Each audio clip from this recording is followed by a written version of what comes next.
Captain Praveenraj வந்து துண்டா சிக்கிட்டாரு அப்படின்ற மாதிரி தான் சொல்லணும். ஆக்சுவலாக அந்த பயபுல வந்து நேற்று கனிக்கு ஒரு பாஸ் கொடுத்ததுல, அதுகிட்ட இருந்த பவரை கொடுத்ததுல, ஸோ அந்த விஷயத்தை வந்து பார்த்தீங்கன்னா கானா வினோத்தும் கமருதீனும் போய் பயங்கரமா லாக் பண்ணிட்டாங்க அப்படின்ற மாதிரி தான் சொல்லணும். அவர் பண்ண விஷயத்தை யாருமே கொஸ்டின் பண்ணல. எதுக்கு பிரவீன்ராஜ் வந்து கனிக்கு கொடுக்கணும் அப்படின்ற கொஸ்டினை யாருமே கேட்கல. ஆனால் கமருதீன் ஃபர்ஸ்ட் டைம் பார்த்தீங்கன்னா கொஞ்சம் மூளை யூஸ் பண்ணி அந்த கேள்வியை கேட்டிருக்காப்ல. என்னன்னா அந்த பாஸை எனக்கு கொடுத்துருக்கலாமே, ஏன்னா கானா வினோத்தும் கமருதீனும் பார்த்தீங்கன்னா ஒரு டீம்ல இருந்தாங்க. ஜூஸ் கடை அந்த இதில் டாஸ்க்ல வந்து பார்த்தீங்கன்னா ஒரு டீம் தானே. ஸோ இவங்க வந்து 5 காயின் வந்து பார்த்தீங்கன்னா இவரு கொடுத்துருக்காங்க, யாருக்கு, பிரவீன்ராஜ் கொடுத்துருக்காங்க. ஸோ அப்படி இருக்கும்போது அவன் வின் பண்ணிட்டான், அது மூலியமா அந்த பெனிஃபிட் வருது. இப்போ அவன் கேப்டன் ஆயிட்டான். கேப்டன் ஆனதுக்கு அப்புறமா அந்த பெனிஃபிட்டை வந்து அவனுக்கு காயின் கொடுத்த யாருக்காவது ஒருத்தர் கொடுத்துருக்கலாம், இல்ல கலை கூட கொடுத்துருக்கலாம். அவன் கலைக்குன்னு ஃபர்ஸ்ட் சொன்னா அதுக்கப்புறம் கனி கொடுக்க வேண்டிய அவசியம் என்ன, இதை நம்ம கேட்டுதான் ஆகணும் அப்படின்ற மாதிரி பார்த்தீங்கன்னா கமருதீன் வந்து கானா வினோத் கிட்ட கேட்க, கானா வினோத் வந்து இதெல்லாம் லேட்டாலாம் கேட்கக்கூடாது, வா இப்பயே கேட்கலான்னு சொல்லிட்டு நேற்று நைட்டு போறாங்க. போறப்ப இந்த தலை ரூம்ல வந்து அவர் சொகுசா தூங்கிட்டு இருக்காரு. அப்போ போய் கேட்குறாங்க, இந்த மாதிரி டே இந்த மாதிரி வந்து அந்த கனிக்கு கொடுத்தல அந்த பவரையும் அந்த நாமினேஷன் ஃப்ரீ பாஸையும், ஸோ அது வந்து ஏன் கனிக்கு கொடுத்த, கனி ஏன் சூஸ் பண்ண, அந்த டாஸ்க்கில் அவங்க உனக்கு என்ன ஹெல்ப் பண்ணாங்க அப்படின்னு கேட்டால் கனிக்கும் பிரவீன்ராஜுக்கும் சுத்தமாக சம்மந்தமே இல்லை அந்த டாஸ்க்கில். அப்படி இருக்கும்போது அவங்களுக்கு ஏன்பா கொடுத்த அப்படின்னு கேட்டால் எதோ சமாளிக்கிறாரு. என்னன்னா கனி வந்து கிச்சனில் இருந்தாங்களா, ஸோ கிச்சனில் இருந்த கனி வந்து பார்த்தீங்கன்னா கிச்சன்ல இருந்து வெளியே அனுப்பிச்சா, அதை சூப்பர் டீலக்ஸ் அனுப்பிட்டா இந்த கிச்சன் ஏரியா வந்து பார்த்தீங்கன்னா அவங்க கிட்ட இருந்து தப்பிச்சுக்கும், அதனால அங்கே வரவங்களுக்கு வந்து நிறைய ஸ்கோப் கிடைக்கும் அப்படின்ற. ஏன்டா இப்படி உருட்டுற அப்படின்ற மாதிரி தான் இருந்தது. இதை நான் மட்டும் கேட்கல, அங்கிருந்த கமருதீனும் கேட்டாப்ல, டேய் ஏன்டா மச்சான் இப்படி கேவலமாக சமாளிக்காதடா, அவன் போய் சொல்கிறான்டா அப்படின்னோடனே, மச்சான் எனக்கு அவ்வளோதான் மச்சான் இது பண்ணுறேன், அவள்தான் மச்சான் நான் வெளியே வந்துக்கிறேன், நீ பேச சரியில்லை அப்படின்னு சொன்னேன். சரி ஓகே மச்சான் அப்படின்னு பட்டுன்னு பார்த்தீங்கன்னா பிரவீன்ராஜ் வந்து கட் பண்ணிட்டாரு. ஆக்சுவலாக விஷயம் என்னன்னு பார்த்தீங்கன்னா பயங்கரமாக பிரவீன்ராஜ் வந்து சமாளிக்கிறாரு. என்னன்னு பார்த்தீங்கன்னா கனிக்கு அவர் கொடுத்த ஒரே மோட்டிவ், அவர் வந்து கனிக்கிட்ட வந்து ஒரு டீம் இருக்குது, அன்பு கேங் இருக்குது. இந்த கேங்கில் வந்து பார்த்தீங்கன்னா நம்ம ஒரு ஆள் ஆகிட்டா நம்ம நாமினேஷனில் வரமாட்டோம் அப்படின்றது பிரவீன்ராஜுக்கு தெரியும். ஸோ அதனால தான் கனியை சப்போர்ட் பண்ணணும்னு சொல்லிட்டு கனிக்கு வந்து அந்த பாசத்தை கொடுத்தாப்புல. உடனே கனிக்கு கொடுத்தோன்னே அந்த அன்பு கேங் மொத்தமும் குஷியாக அந்த நம்ம எல்லாருமே பார்த்தோமா. ஸோ கனியை சப்போர்ட் பண்ணால் அந்த 8 பேர் 10 பேர் கேங்கை வந்து நம்ம சப்போர்ட் பண்ண மாதிரி. அதனால் இப்போ வந்து என்ன வேறு வழி இல்லாமல் என்ன பண்ணுறதுன்னா இவர் தூக்கி கனி கொடுத்துட்டாரு, கலை கொடுக்க வேண்டிய பாசத்துக்கு கனி கொடுத்துட்டாரு. அப்படி இல்லை கமருதீனுக்காவது கொடுத்துருக்கலாம். மேபி கமருதீன் மேலே ஒரு காண்டு இருக்குன்னு வச்சுக்கோங்களேன். அவரே சொல்கிறாரு, மச்சான் இல்லை மச்சான் உனக்கு நான் கொடுத்துருக்க மாட்டேன், ஏன்னா நீ போன வாரம் நடந்துக்கிட்ட சரியில்லை, அதனால உனக்கு கொடுத்துருக்க மாட்டேன் அப்படின்னு கமருதீன் அதான் கேட்குறேன். எனக்கு கொடுக்கல ஓகே, எனக்கு பர்சனலாக காண்டு இருக்கு அதெல்லாம் ஓகே, கலைக்காவது நீ கொடுத்துருக்கலாம்ல, அதை விட்டுட்டு சம்மந்தமே இல்லாத கனிக்கு ஏன் போய் கொடுக்குற அப்படின்னு கேட்கும்போது தான் அவர் வந்து வேற ஏதோ சப்பக்கட்டு வந்து கட்டுறாரு. எனக்கு தெரிஞ்சு வீக்கெண்டில் பிரவீன்ராஜ் வந்து துண்டா மாட்ட போறாரு அப்படின்றது கிளியராக தெரிஞ்சு போச்சு. ஏன்னா ஒருத்தர் இப்பயே சொல்றதுக்கு பதில் இல்லைன்னா வீக்கெண்டில் சொல்றதுக்கு அவங்ககிட்ட என்ன பதில் இருக்குன்னு தெரியல, ஏதோ காரணம் சொல்றாரு. ஏன்னா கிச்சன் வந்து பார்த்தீங்கன்னா கனி அவங்களோட கண்ட்ரோலில் இருக்கான், அவங்கள சூப்பர் டீலக்ஸ் அனுப்பிச்சா அந்த கண்ட்ரோல் வந்து வேற ஒருத்தன் கையில் போகுமா, அது வேற ஒருத்தன் கையில் போனால் அந்த இடத்துல வந்து பார்த்தீங்கன்னா அவங்க வேலை செய்யறதால அவங்களுக்கு நிறைய எக்ஸ்போசர் கிடைக்குமா. ஏன்டா கிச்சன்ல இருக்கிறதுனால தானே நீயே வெளியே தெரியல, கனியே வெளியே தெரியல. கனி வெளியே தெரியறதுக்கு காரணம் இப்போ வெளியே வந்து பார்த்தீங்கன்னா அவங்க டீமோட பார்த்தீங்கன்னா வந்து ஒரு சண்டை செய்கிறாங்க, அதனால அவங்க வெளியே தெரியுறாங்க.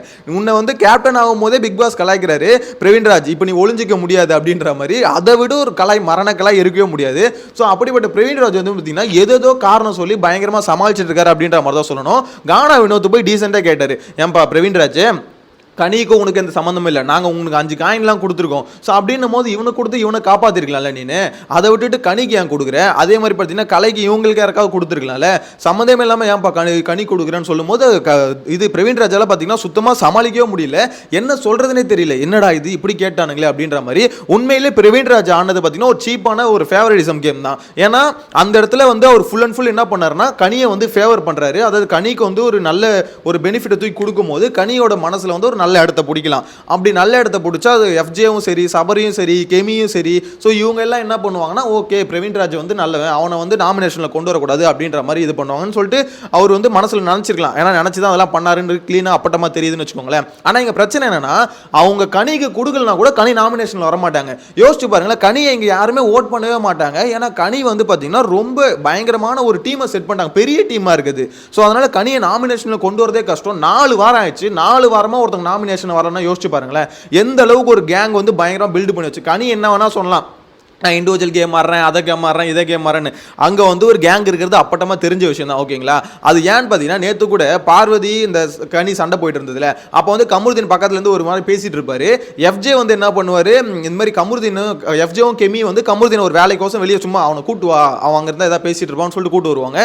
இப்போ என்னன்னா கமருதீன் பார்வதி வந்து சப்போர்ட் பண்ணுறது ஃபேவரட்டிசம் அப்படின்னு சொல்கிறாங்கன்னா, அப்போ வந்து எஃப்ஜேவும் கெமியும் வந்து கனிக்கு சப்போர்ட்டாக தானே அவங்கள கூட்டு போகிறாங்க அப்படின்னு பேசலாம்ல. எனக்கு ஒன்றும் புரியலையே. இங்கே வந்து வந்து ஒரு ஃபேவரட்டிசம் இருக்குன்றது அப்பட்டமா தெரியுது. ஆனா இல்லாத மாதிரி இவனுங்க நடிக்கிறானுங்க பாருங்க, அதை தான் ஏத்துக்கவே முடியல. அந்த சபரி, எஃப்ஜே, கெமி இவங்கலாம் எனக்கு ஒண்ணுமே புரியல. ஏன்டா உங்களுக்கோசம் எப்படா கேம் ஆட போறீங்க, இன்னொருத்தவங்க கண்ட்ரோல்ல எவ்வளவு நாளா கேம் ஆடுவீங்க அப்படின்ற மாதிரி தான் இருக்கு. இவனுக்கு இண்டிவிஜுவல் பிளேயர் அப்படின்ற மாதிரி காமிச்சிக்கிறானுங்க. ஆனா அப்பட்டமா ஒரு கேங்கை வந்து கனி வந்து செம்மையா பயங்கரமா ஸ்ட்ரென்த்தா வந்து போட்டு வச்சிட்டாங்க. எப்படின்னா ஈவினிங் ஆனா போதும் ஒரு அன்பு வளையத்துக்குள்ள வந்து எல்லாரையும் கூப்பிட்டு வச்சு பேசுறது, அவங்களுக்கு வந்து பாத்தீங்கன்னா அன்பு வார்த்தைகளை வந்து பொழியறது, இந்த மாதிரிலாம் கனி வந்து தினமும் பண்ணிட்டு தான் இருக்காங்க. ஸோ என்னை பொறுத்த வரைக்கும் பிரவீன்ராஜ் வந்து துண்டா சிக்கிட்டாப்ல. விஜய் சேதுபதி கிட்ட இந்த கொஸ்டின் வந்து கம்பல்சரி ரைஸ் ஆகும். ஏன்னா அவர் வந்து கொடுத்ததுக்கு சம்மந்தமே இல்லை. இப்போ சுபிக்ஷா கூட ஒரு காரணத்தை சொல்லிக்கலாம், நான் வந்து வியானா கொடுத்தேன், அதாவது வியானாக்கு அவங்க வாக்கே கொடுக்கல, அவங்களுக்கு பண்ணதும் ஒரு கேவலமான கேம் தான். ஒரு வாக்கு கொடுத்த பார்வதி அங்கே உட்காந்துருக்காங்க. ஸோ பார்வதி கொடுத்துருக்கலாம். அப்படி அதாவது அவங்க வந்து பார்த்தீங்கன்னா கமிட் பண்ணவே இல்லை வியானாக்கு, நான் நாமினேஷன் ஃப்ரீ பாஸ் தரேன்னு கமிட் பண்ணவே இல்லை. ஸோ அப்படி இருக்கும்போது வந்து பார்த்தீங்கன்னா பார்வதி கொடுத்துருக்கலாம், அவங்க வியானா கொடுத்துட்டாங்க. ஆனால் அதில் கூட ஓரளவுக்கு, அதாவது கேவலமான கேமாக இருந்தாலும் ஓரளவுக்கு ஓகே. என்னதான் இருந்தாலும் பார்த்தீங்கன்னா வியானா அவங்க கிட்ட வேலை செஞ்சாங்கன்ற ஒரு இது இருக்குல்ல, பாயிண்ட் இருக்குல்ல. ஆனால் இவங்க பிரவீன்ராஜ் கொடுத்தது வந்து பார்த்தீங்கன்னா கனிக்கு அவங்களுக்கு சம்மந்தமே இல்லை, எந்த பாயிண்ட்டுமே இல்லை அவர்கிட்ட சொல்றதுக்கு. சம்மந்தமே இல்லாமல் கிச்சன்லேருந்து கனியை வெளியே கூட்டி வரணும் அப்படின்னு சொல்லிட்டு அதை ஒரு காரணமாக சொல்லி உண்மையிலே ஒஸ்டான ஒரு கேம் ஆடி பிரவீன் வந்து துண்டா சிக்கிட்டாருன்னு தான் சொல்லணும். ஆல்ரெடி பிரவீனுக்கு இந்த வாரம் ஃபுல்லாக கண்டம் இருக்குது. ஏன்னா டாஸ்க்கு வெறித்தனமாக இருக்குது போல. கிச்சனில் இருக்க மொத்த பொருளையும் பார்த்தீங்கன்னா பிக் பாஸ் டீம் வந்து தூக்கிடுச்சு. ஸோ எனக்கு தெரிஞ்சு பார்த்தீங்கன்னா பிக் பாஸ் டீம் ஏன் ஃபுட்டில் கை வைக்கிறாங்கன்னா, இவனுங்க வேற எதுக்குமே கோவப்பட மாட்டானுங்க. துணி எடுத்துகிட்டு போயிட்டீங்களா, பரவாயில்ல, நாங்கள் ஜாலியாக டான்ஸ் ஆடிக்கிட்டு விளையாடிட்டு இருப்போம் அப்படின்ற மாதிரி இருக்கானுங்க.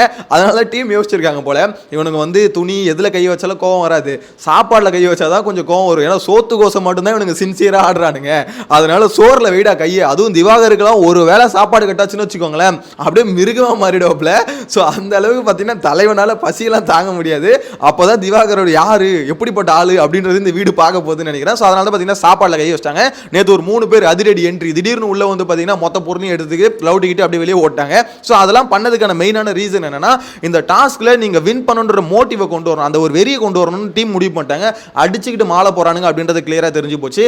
ஆனா எனக்கு என்ன புரியல, இந்த டாஸ்க் வந்து இண்டிவிஜுவல் கேம் தானே சொன்னாங்க. அப்படி இருக்கும்போது சூப்பர் டீலக்ஸ் வின் பண்ணிருச்சு அப்படின்ற மாதிரி ஒரு அப்டேட் வருது ஃபர்ஸ்ட் டாஸ்க்ல. சோ அப்படி இருக்கும்போது இது என்ன டீம் கேமா இண்டிவிஜுவல் கேமா? ஏன்னா பிக் பாஸ் என்ன சொன்னாரு, இங்க குரூப்பிசம் இருக்கு, அந்த குரூப்பிசம் வந்து உடைக்கணும் அப்படின்ற மாதிரி சொன்னாரு. ஆனா இது எப்படின்னு தெரியல. ஆக்சுவலா எனக்கு அந்த டீம் கேமா விளையாடினா டாஸ்க் வேஸ்ட். உண்மையில super deluxe Bigg Boss house அப்படின்னு விளையாடினா வேஸ்ட். இண்டிவிஜுவலா ஒவ்வொருத்தரும் தனித்தனியா அடிச்சுக்கணும் அப்படின்ற மாதிரி இருந்தா தான் எனக்கு தெரிஞ்சு கொஞ்சம் இன்ட்ரெஸ்டிங்கா இருக்கும். அப்பதான் அவனுங்களுக்கோசம் ஆடுவாங்க. இல்லைன்னு வச்சுக்கோங்களேன், திருப்பி அந்த அன்பு கேங்கு ஒரு டீம் கேம் ஆயிடுச்சுன்னா பார்க்கறதுக்கு இன்ட்ரெஸ்டிங்காக இருக்காது. ஏன்னா பக்கா டீம் வந்து ஃபார்ம் ஆயிடுச்சுங்க. இப்போ வேற வழியே இல்லை. அந்த டீமை உடைக்கணும்னா எனக்கு தெரிஞ்சு பார்த்தீங்கன்னா ஒரு நல்ல டாஸ்க் வரணும், அப்படி இல்லைனா வைல்ட் கார்டு என்ட்ரி உள்ள வரணும். இது 2 வந்தால் மட்டும்தான் இந்த டீமை வந்து உடைக்க முடியும். கனி வந்து நம்ம நிறைய பேர் நினச்சிட்டு இருப்பாங்க, கனி என்னங்க பண்ணுறாங்க, அவங்க அப்படிலாம் எதுவுமே பண்ணலையே அப்படின்ற மாதிரி. இல்லை, கனிக்கு ஒரு பயங்கரமான ஒரு சப்போர்ட் இருக்குது. என்ன சப்போர்ட்னா, அவங்கள நாமினேஷன்லேயே 4 வாரம் வராமல் இருக்கிறதுக்கும் அதுதான் காரணம். ஏன்னா வீட்டுக்குள்ளே இருக்க மெஜாரிட்டி பீப்புள் வந்து கனியை சப்போர்ட் பண்ணுறதுனால நாமினேஷன்லேயே கொண்டு வர மாட்டாங்க. நாமினேஷனை ஃபேஸ் பண்ணாமல் ஒரு ஆள் 4 வாரமாக இருக்காங்க. அவங்களுக்கு எவ்வளவு ஓட்டு இருக்குன்னு கூட தெரியல. எப்படி யோசிச்சு பாருங்க. சோ பிரவீன்ராஜ் இன்னைக்கு இந்த வாரம் வருவாங்கன்னு பார்த்தா, அப்பயும் பிரவீன்ராஜ் என்ன பண்றாரு, அவரோட பாச தூக்கி கனி கொடுத்து கனி கிட்ட வந்து ஒரு நல்ல பேர் வாங்கி, அந்த அன்பு கேங் கிட்ட ஒரு நல்ல பேர் வாங்கி அடுத்த வாரத்துக்கு இவரை காப்பாத்திக்கிறாரு. ஏன்னா அடுத்த வாரம் பார்த்தீங்கன்னா அந்த 8 பேர் 10 பேர் கம்பல்சரி இவங்களை வந்து ஓட்டு போட மாட்டாங்க. அது பிரவீன்ராஜுக்கு வந்து பிரவீன்ராஜ் நல்லவன்பா, அவன் நம்மளுக்கு சப்போர்ட் பண்ணாம்பா, கனியக்காக சப்போர்ட் பண்ணாம்பா அப்படின்ற மாதிரி கம்பல்சரி அவர் நாமினேஷன் கொண்டு வர மாட்டாங்க. இது எல்லாரும் தெரிஞ்ச விஷயம் தானே. ஸோ அதுதான் பார்த்தீங்கன்னா இங்கே ஒரு பெரிய இந்த கேங்கை உடைக்கிறதுக்கு என்ன பண்ண போறாங்கன்னு தெரியல. எனக்கு தெரிஞ்சு வைல்ட் கார்டு என்ட்ரி வந்தால் மட்டும்தான் அது ஒரே வழி அப்படின்ற மாதிரி தான் தோணுது. ஆனால் பிரவீன்ராஜ் துண்டா சிக்கிட்டாருங்க. கமருதீன் ஃபர்ஸ்ட் டைம் மூளை யூஸ் பண்ணி ஒரு கரெக்டான கேள்வி கேட்டிருக்காரு, கரெக்டான பிரச்சனையை கிளப்பியிருக்காரு அப்படின்ற மாதிரி சொல்லணும். இந்த மாதிரி கரெக்டான இஷ்யூவை நீ கலப்பினா உனக்கு சப்போர்ட் கிடைக்கும். ஆனால் அதை வந்து கரெக்டாக வீக்கில் டெலிவர் பண்ணணும். விஜய் சேதுபதி கேட்கும்போது சுற்றி விட்டு வளரணும்னா நம்ம திருப்பி ஒன்று தான் கொட்டுவார். ஸோ பார்த்து கரெக்ட். ஆனால் என்னை பொறுத்தவரை இஷ்யூ வந்து கரெக்ட். பிரவீன்ராஜ் பண்ணது பக்கா ஃபேவரட்டிசம், அதை பண்ணிட்டாரு, மாட்டிக்கினாரு அப்படின்ற மாதிரி தான் தோணுது. உங்களோட கருத்து கமெண்ட்ல மென்ஷன் பண்ணுங்க. நெக்ஸ்ட் வீடியோல மீட் பண்ணலாம். Bye by.